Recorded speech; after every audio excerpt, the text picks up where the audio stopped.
Demak, bugungi o'tadigan mavzuimiz present simple. Present simple o'zi bugungi darsda nimalarni o'rganamiz? Present simple o'zi nima? Qachon ishlatiladi? Qanaqa yasaladi va present simple da qilinadigan ko'p uchraydigan xatolar. Demak, present simple ni ishlatilish joyi o'zi asosan mana ikkita joyda ishlatiladi. Qoidasida nima deyapti? The present simple is used to make simple statements of fact to talk about things that happen repeatedly, ya'ni regularly bo'lish kerak. Birorta ish harakat qayta bo'laversa, har kuni qayta bajarilaveradigan ish harakatlarga nisbatan present simple ishlatiladi. Misol uchun, har kuni ertalab turasiz, har kuni ertalab nonushta qilasiz, bitingizni yuvasiz, yuvinasiz, qaytalanadi mana shu ishlar. Bir marta qilib, bir oydan keyin qaytib qilmaysa, har kuni qayta muntazam bo'ladigan ishlarga nisbatan present simple dagi fe'l ishlatiladi. And to describe things that are always true deyapti. Ya'ni har doim haqiqat bo'lgan narsalarni tasvirlashda ishlatiladi. Misol uchun, har doim haqiqat nima? Bahorda daraxtlar gullaydi. Qishda gullamaydi, kuzda gullamaydi, bahorda gullaydi. Yoz juda issiq bo'ladi, bu ham haqiqat. Qishda qor yog'adi, haqiqat. Haqiqatga nisbatan har doim haqiqat bo'lsa, o'sha gapda present simple ishlatiladi. Endi the present simple. To make the present simple of most verbs, they use the base form, the infinitive without to. Ya'ni present simple da keladigan fe'l base formda keladi, ya'ni asos shaklida keladi. Asos shaklida to siz ishlatiladi, to siz. To qo'shmaymiz, fe'lga ing qo'shmaymiz, hech qanaqa qo'shimchalar qo'shilmaydi. Examplelar nima deyapti? I eat lunch at noon every day. Men har kuni at noon degani abedda lunch yeyman, ya'ni abed qilaman demoqchi bo'lyapti. The base form of the verb to eat. To eat ni to'sini olib tashlagan holatda, ya'ni fe'lni oddiy shakli, hech qanaqa qo'shimcha qo'shilmagan shakli. I eat. In the word every ni ham ta'kidlab qo'yibdi. Nimaga? Adverbs of frequency are often used with the present simple. Present simple bilan ishlatiladigan vaqtni bildiruvchi so'z. Every day, every degan so'z kelsa bilaverasizlar, ya'ni bu present simple da keladi o'sha gap. Every day, every month, every hour. Every ni o'zi har soat, har degani har soat, har kun, har daqiqa. Har daqiqa degani o'sha har kuni degani qanaqa ma'no beradi? Demak, o'sha ish harakat qayta bo'ladi degani. Har soatda men telefon qildim degani, har soatda qayta qilaverdim o'sha telefonni degani. She eats lunch at 2 p.m. every day. U har kuni 2 da abed qiladi deyapti. Endi nimaga men yerda I eat da, she da eats bo'lyapti degan tushunmovchilik ham bo'lishi mumkin. Ingliz tilida bitta qonun qoida bor. Uchinchi shaxs olmosh deyiladi, kishilik olmoshlar. He, she, it. Ya'ni u, he o'g'il bolaga, she qiz bolaga, it jonsiz narsaga nisbatan u degani. Ya'ni mana shu olmoshlar bilan birga keladigan fe'l oxiriga s qo'shimchasi qo'shiladi. It bo'lsa, she bilan birga kelganda eats. I bilan, you, we, zaylar bilan birga kelgan paytda fe'l o'zgarmaydi, o'sha turish qoladi. Faqatgina he, she, it, ya'ni uchinchi shaxsga keladigan otlar bilan, egalar bilan, ya'ni eats bo'ladi. Further examples deyapti. Mana qo'shimcha yana mustahkamlash uchun misollar beryapti. We drink coffee every morning. Mana biz har kuni ertalab kofe ichamiz. Har kuni ertalab qaytaman. Har kuni ertalab kofe ichamiz degani, demak, har kuni ichiladi bu narsa. Takroriy bo'ladi. We start work at 9 a.m. Biz ishni 9 da boshlaymiz. 9 da boshlaymiz. Bu ham muntazam bo'ladigan ish harakatga nisbatan ishlatilyapti. They leave work at 5 p.m. Ular ishdan 5 da chiqadi. She drinks coffee every morning.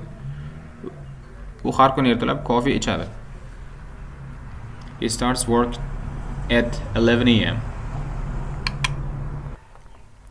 He starts work at 11 a.m. Ya'ni u soat 11 da ishni boshlaydi. He starts, mana startga s qo'shilyapti. Rob leaves work at 7 p.m. Rob 7 da ishdan chiqadi. Endi mana shu joyda e'tibor beradigan joyimiz faqatgina he, she, it kelsagina fe'lga s qo'shamiz degani emas. He nima degani? O'g'il bolaga nisbatan u degani. He ni o'rnida ism ham kelib qolishi mumkin. Rob, mana he demayapti, Rob deyapti. Ya'ni o'g'il bolaning ismi. Rob bo'ldi, nimaga s qo'shilyapti degan savol tug'ilmasligi kerak. Misol uchun she demaydi, Saida deyish mumkin. It demaydi. Misol uchun sun deyish mumkin. The sun rises. The sun rises mana. Sun kelyapti, ya'ni it jonsiz narsa bu. How to form mana. Qanaqa yasaladi? I, you, we, they subject bilan it keladi. Ya'ni fe'l oddiy holatda keladi. He, she, it. Uchinchi shaxsdagi fe'llar bilan egalar bilan its bo'ladi. Ya'ni fe'lga s qo'shilyapti. Qolgan gap strukturalar bir xil keladi. Mana shu narsa. Ya'ni bu present simple darak shaklini yasalishi. Faqatgina fe'lda he, she, it bilan o'zgarar ekan, qolganlar bilan o'zgarmaydi. Fe'l bir xil turadi. Endi s va es qo'shilishi. Qachon s qo'shamiz? Qachon es qo'shamiz? Ba'zi fe'llarga es qo'shiladi, deyapti. He, she, it bilan birga kelganda. Misol uchun, agar o'sha fe'lning oxiri sh, ch, o, double s, x and z bilan birga keladigan bo'lsa, mana shu bilan tugaydigan bo'lsa, demak, seni o'zini qo'shmaymiz, es. I go to bed bo'ladigan bo'lsa, mana go o bilan tugayapti. Qoida bo'yicha he goes. Go ga es qo'shilyapti. Goes bo'lmaydi, goes. Es o bilan tugagan uchun. I finish mana work. Ishimni tugataman. Tarjimasi shunaqa qilaman degan. Qildim, qilyapman degan tarjima bermaydi. I finish work degani ishimni tugataman. He finishes work, ya'ni ishini tugatadi. Finishes shay bilan tugayapti. Es. I watch TV. Televizor ko'raman. She watches TV. U televizor ko'radi. Watch. Es. I cross the road. Yo'lni kesib o'taman. She crosses the road. Crosses. U yo'lni kesib o'tadi. Ikkita s bo'lgandan keyin yana bitta s qo'shsak, uchta s bo'lib qoladi. G'alati bo'lib qoladi. O'shaning uchun ikkita s qo'shiladi. Crosses. Talaffuzi ham crosses. Agar tasavvur ko'ringlar, s ni o'zini olganda. Cross cho'zib o'qilishi to'g'ri keladi. Cross. Uchtasini o'qishda o'zi bo'lmaydi. Mantiqan o'ylab qaraganimizda ham xato javob qo'ysak, keyin mana grammatikalarimizni mustahkamlab shuni bitamizki, mantiqan o'ylab keyinchalik bir o'ylab ko'rsanglar bo'ladi. Xato qilsanglar talaffuzi ham tilga noqulay bo'ladi. Cross the road. Tilga noqulay ishlatyapti-da. Tilga noqulay tuyulyapti. Endi eshitgan odamga misol uchun noqulay tuyulmasi mumkin agar ingliz tilini bilmasa. Gapirayotgan odamga noqulay bo'lish boshlaydi o'zi. Grammatikani sekin-sekin mustahkamlab o'rganib ketavergan sari. I fixed cars mana. Mashinalarni tuzataman. She fixes cars. Tuzatadi. She fixes. Fix bo'lib qolardi agar s o'zini qo'shganimizda. Their phone buzz all day. Ularning telefoni all day degani har kun emas, qarang. All hamma degani hamma kuni degani emas, all day degani kun bo'yi degani. His phone buzzes all day. Uning telefoni kuni bo'yi buzz degani bu yerda jiringladi, vibratsiya bilan jiringladi degan ma'noda kelyapti. Buzzes. O'qilishi ham shunaqa. Demak, sh, ch, o, s, ikkita s, faqat seni o'zi emas, ikkita s bilan tugash kerak. X and z. Mana shular bilan tugasa agar fe'lning oxiri, demak es qo'shiladi. Seni o'zi qo'shilmaydi. Demak, further examples beryapti, yana qo'shimcha misollar beryapti. Tom does dishes every morning. Tom har kuni kechqurun, demak, idishlarni yuvadi. Does dishes degani idishlarni do'ni asl tarjimasi qilmoq degani, idish qiladi degani, idishni yuvadi degani. He washes the windows on Fridays. Demak, juma kunlari derazani yuvib qo'yadi, oynalarni yuvadi demak, juma kunlari har juma kuni qilinadigan ish harakatga nisbatan ishlatiladi, bu takroriy. She teaches English to 6 students. U ingliz tilini 6 ta talabaga o'rgatadi. He blushes when he is embarrassed. U uyalganda, qachonki uyalganda blush bo'ladigan. Qizarib ketadi. Chaqnab ketadi, qizarib ketadi degan. Endi common mistakes forming the present simple. Present simple ni yasashda qilinadigan ko'p uchraydigan xatolar. Ya'ni he, she, it ni qo'yganda yoki he, she o'rnida birorta ism kelganida s yoki es qo'shmaslik xato bo'ladi. Ko'pchilik esdan chiqib ketadi. He start deb ketib qoladi. Mana misol uchun I finish my work deyish o'rniga I o'rniga he qo'yadi ko'pchilik o'quvchilar. He finish bo'lib ketadi. He finishes bo'lish kerak. Keyin my o'rniga agar so'raladigan bo'lsa, o'zgartirish kerak bo'ladi. He finished his work. O'zini ishini tugatadi. Mani ishimni kelib tugatib ketmaydi. Demak, birinchi asosiy xato mana shu. He qo'yilgandan keyin fe'l o'zgarish kerak. He ni o'rnida, he, she, it ni o'rnida ism yoki o'shani o'rnini bosadigan birorta ot keladigan bo'lsa ham almashish kerak sirasi. Ikkinchi xato. There is no need to add the auxiliary verb do in does when forming the present simple. It is only used to form questions in negative step. Demak, bizda do in does bor. Do does degani asl o'zini tarjimasi bu yerda o'zini tarjimasida kelmaydi. Do does faqat yordamchi fe'l deyiladi. Yordamchi fe'l gapda o'zini tarjimasida kelmaydi. Yordamchi fe'l qachon ishlatiladi? Present simple da inkor va so'roq gapni yasashda. Endi bu yerda nima deyapti? Darak shaklda bizga shart emas. No need degani hojat yo'q. Yordamchi fe'l ishlatish shart emas bu yerda. Xo'sh, shart emas. I eat lunch at noon every day. Har kuni obedda obed qilaman deyapti. I do eat bo'lmaydi. I do eat bo'lmaydi. Do faqat savolda keladi. Don't inkorda keladi. I don't eat bo'lishi mumkin. Yemayman degan. Do I eat bo'lsa yeymanmi degani. Mana shunaqa. Do'ni faqat do bilan dotni faqatgina so'roq va inkorda ishlatamiz. Darak shaklda ishlatmaymiz. Agar darak shaklda ishlatadigan bo'lsangiz, do o'zining ma'nosida tarjima qilinadi va xato gap bo'ladi gap. Endi present simple ni faqatgina fe'l bilan ishlata olmaymiz. To be bilan ham keladigan joyi bor. To be bilan qachon keladi? To be, mana be is an important verb with an irregular present simple form. Degani be, to be present simple ham juda muhim fe'l hisoblanadi. Noto'g'ri fe'l jadvalida bor. Birinchida turadi. Be was verb been. I am 25 years old. Mana I am 25 years old. Ya'ni men 25 yoshman. You are a chef. He is happy. Endi birinchi navbatda shuni aytib ketishim kerak. To be qachon ishlatiladi? To be gapda fe'ldan tashqari boshqa so'z turkumlar, ot, sifat, shunga o'xshagan so'z turkumlari keladigan bo'lsa, agar raqam o'sha payt ishlatiladi. Fe'l bilan hech qachon to be kelmaydi. Mana shuni hisob qilishimiz kerak. Misol uchun I am study bo'lmaydi. I study. Fe'lni yasalishi shakli oddiy. Egadan keyin sirasi fe'l keladi present simple. Birdaniga fe'l kelish kerak. To be da egadan keyin to be keladi. To be dan keyin ot bilan sifat keladi. To be qo'ydinglarmi gapda fe'l umuman qo'ymasligimiz kerak. Fe'lni qo'yadigan joyi bor, faqat u boshqa zamonda. Endi yasalishini aytyapman mana.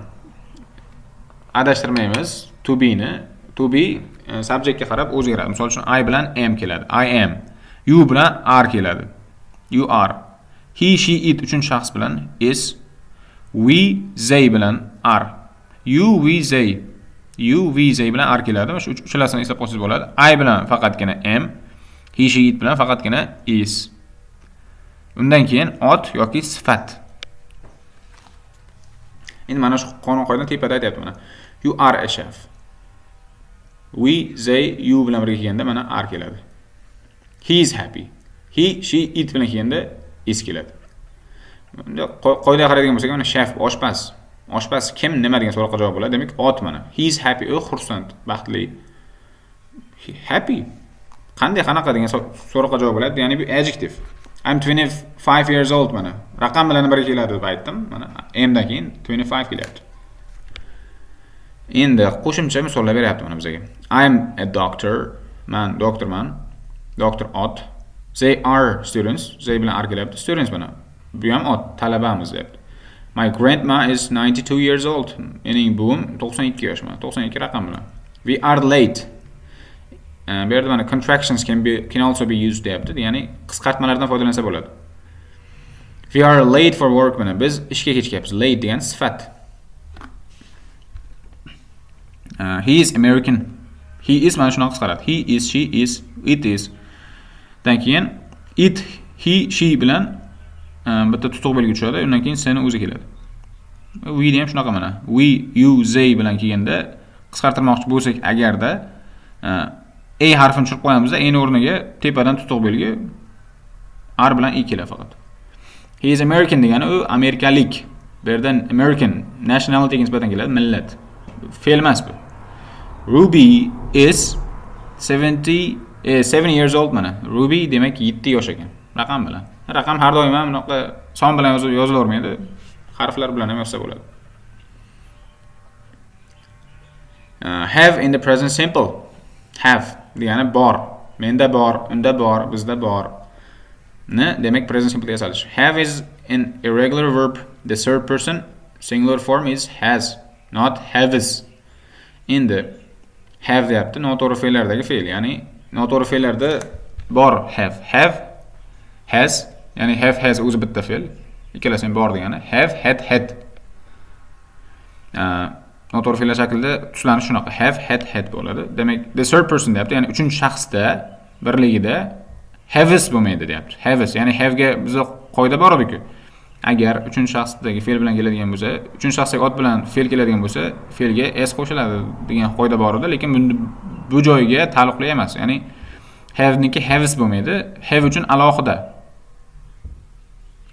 He, she uchun alohida fe'l bor. Has degan.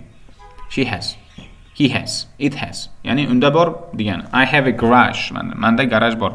He, she, it uchun mana has kelyapti. She has a yard. Unda bog' bor. I'm sick and tired of these ads. Reklamalar jonga tegdi. Mana I, you, we, they have plus noun. He, she, it has plus noun. Manda, bizda, sizda, ularda bor. Faqat unda bor mana. He, she, it. I have a car. You have a sister. I have a painful back. Ya'ni belimda juda og'riq bor. They have the same dress. They have the same dress. Ularda ko'ylagi bir xil. Ularda bir xil ko'ylak bor. They have a new baby. Ularda yangi chaqaloq bor. The cat has a new collar. Mana it bo'lish shart emas. The cat bo'lsa ham bo'ladi. Collar degani bunaqa unga nisbatan ishlatiladi. Bo'yiniga taqib qo'yadi-ku, o'sha. Mushukda yangi collar bor deyapti. He has a cold. Unda grip bor. Thomas has a driving lesson today. Demak, Thomasda bugun haydovchilik darsi bor. Jack has a bad headache. Jackda yomon bosh og'rig'i bor.